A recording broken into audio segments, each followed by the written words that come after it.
Economics and the environment have a very important relationship. That relationship can be seen in the following image.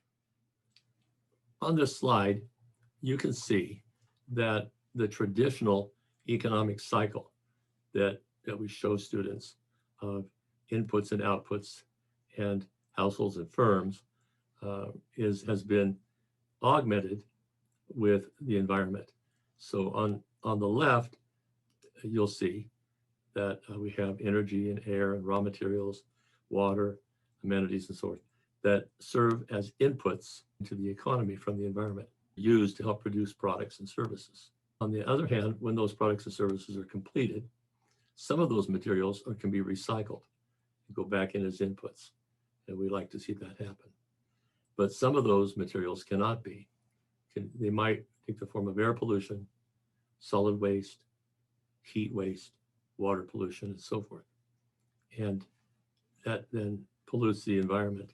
And we'll talk more about the role of the economy in that taking place. Let me begin by introducing you to Homoeconomicus, or as I like to refer to him, Homoeconomicus. Homoeconomicus is a set of assumptions about human behavior that economists work from. Now, keep in mind that the social sciences, psychology, and so forth, tend to focus on the margins. They're looking at people who are extremely smart or people who are struggling, who have problems of various kinds. But in economics, we're not interested in those people. We leave those people to the psychologists and other social sciences. We're interested in the people in the middle, the everyday average people. As I said, Homo economicus. There are four things that we assume about those people. The first is that they're rational. So for example, if I said to you, you can have $1 or you can have a dime. And you say, well, I'll take the dollar. Well, that's rational. The dollar is worth more than the dime. If you take the dime, I would say, that's irrational. Maybe there's something wrong with you. And that would not fit our model, so we would not be working with you.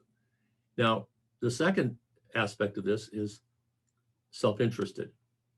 Well, self-interested is a nice way of saying we're greedy. We want what's best for us. We're selfish.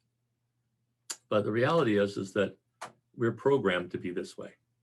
You see, if we weren't self-interested, we wouldn't survive. Because we have survived, it has created the Darwinian trait of self-interest. And so people are self-interested by our very nature. This is one of the primary reasons why socialism cannot succeed, because socialism is working from the assumption that people are basically not self-interested, that they're going to take care of each other. And the reality is they're not going to. Socialism fails because they put a system in place that makes the assumption that people will be altruistic when in fact people are not that way. And the beauty of the market system is that it plays to our self-interest, but delivers altruistic results.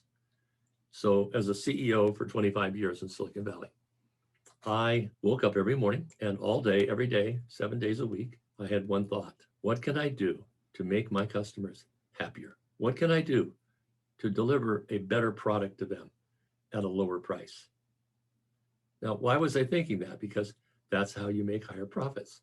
That's how you build a successful business. But think about it. What was I doing? I was delivering a better product at a lower price, looking after my customers, altruistic in its nature. And the beauty of the market system and capitalism is that while it appeals to our self-interest, it delivers results to the consumer. The third trait is utility maximizing. Now, what this means is we're always trying to get the most utility for the least amount of effort. What can we do to minimize the effort? You know, the cockroach is utility maximizing. How do I know this? Well, if there's a piece of rotting food in the middle of a room and no one's around, the cockroach will come out of the wall, out of a little crack in the wall. He'll see that food and make a beeline for it. He doesn't wander around enjoying the view. He beelines directly for the food, grabs what he can, and beelines back into the wall. He's trying to minimize the amount of effort to maximize utility. And we like to believe that people are marginal thinkers. We work on the margin. We'll talk more about this later. There's some other things that you need to think about, and we'll get into greater detail. We're going to be working with models.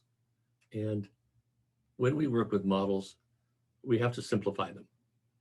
And so one of the things that we'll do is we'll use this Latin phrase, ceteris paribus, which means holding everything else the same, because economies can be very complex. So what we do is we say, we're going to make sure that nothing else changes. Just this one thing changes. When that one thing changes, what then can we expect? So we isolate it to one single variable. So what I want to do is talk to you of an example. And in this example, I want to talk to you about the Cash for Clunkers program that was put in place back in 2009. So here's your situation. The economy is in a tailspin, and we think we need to do something about it. We're Congress, the president. So why not print $1 trillion and spend it in the economy to help create jobs? $1 trillion is a lot of money, and it's hard to spend $1 trillion. Trust me, it's really, really hard. What are your ideas on where we can spend the money? So President Obama came up with one idea. He said, what if we fund shovel-ready projects? Projects that the states and cities and counties have all ready to go, and all they need is funding. We can finance those, and they can get right on them. Shovel-ready projects. Now, years later, he admitted that there were no shovel-ready projects because if they were already shovel-ready, that meant they were already funded. And so that part didn't work out. But one of the projects that was put into this $1 trillion spending bill was something called Cash for Clunkers. The idea behind Cash for Clunkers was very simple. We will pay cash to a dealer so that they can buy used cars, old grungy cars from people for several thousands of dollars. And if they come in and buy a new car, this will help the auto industry, which was really hurting, because they'll be able to sell some cars. And it'll be good for the environment if we get rid of all these horrible old cars that are blowing out smoke and so forth.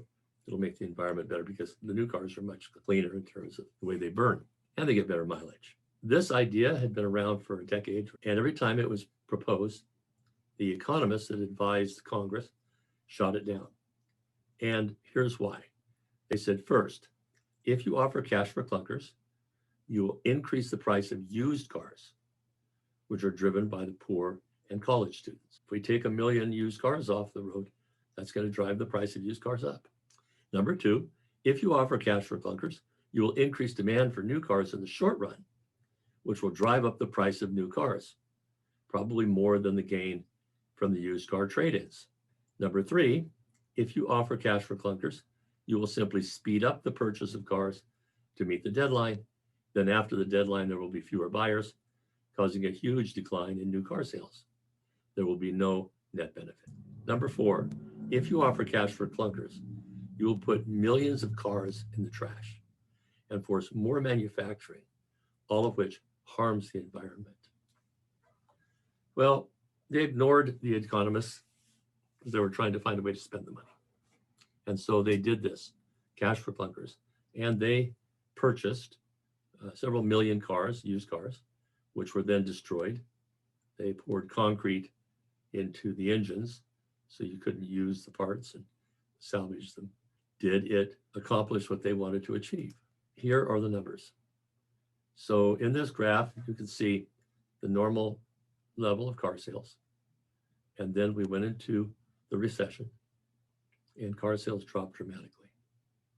And then they implemented, right here, they implemented cash for clunkers. And look at this, car sales skyrocketed up. It was great. And then what happened? Cash for clunkers ended. And when it ended, new car sales collapsed. And now it didn't go back down to where it was before. Because here's cash for clunkers right here. It didn't go back down to there. It went back down to here. And then it came back up again and continued to rise. And so what you did was you gained the sale of these new cars and you lost the sale of these cars. And basically, there was no benefit. So then what happened? Well, used cars. So what we had was used car sales were doing pretty good. And then we hit the recession. And when the recession hit, people stopped buying used cars. And the price of used cars dropped and then dropped even more. Now, it was at this point here that we implemented cash for clunkers. And when we did, we started destroying used cars. And the price of used cars started to rise. And it continued to rise and rise and rise until it went all the way up to here. We were historically at this level, and various recessions and so forth, we'd gone down below that, but now we were at a whole new level. And this meant that college students and the poor had to pay a premium for a used car.